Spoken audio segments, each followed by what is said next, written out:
आला सानवी तालीमी बोर्ड कराची ने 28 अप्रैल से शुरू होने वाले सालाना इम्तिहानात मौखर कर दिए हैं। इम्तिहानात 5 मई से शुरू होंगे। मजीद जानते हैं डॉन न्यूज के नुमाइंदे सैयद वसीम से। जी सैयद वसीम, बताइएगा क्या वजह सामने आई है तारीख आगे बढ़ाने की?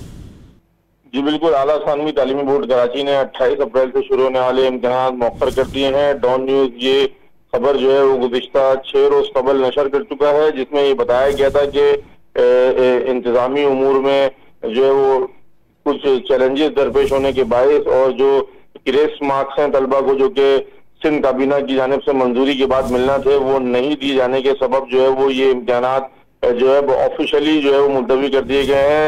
इंटरमीडिएट बोर्ड के जो तर्जुमान है उनकी जानिब से जारी करदा एलामिया के मुताबिक अब ये इम्तिहानात 5 मई 2025 से शुरू होंगे। इम्तिहानात की तारीख में तब्दीली की वजूहात भी बताई गई हैं। खुसूसी कमेटी की जो सिफारिशात पर ग्रेस मार्क्स देने का अमल है वो जारी है। वो खत्म होने के बाद जो है वो अब ये 5 मई से 2025 से इम्तिहानात शुरू होंगे और जो इम्तिहानात हैं उसके हवाले से जो नया शेड्यूल है वो भी जारी कर दिया जाएगा। जी सैयद वसीम अपडेट कर रहे थे, आपका बहुत शुक्रिया।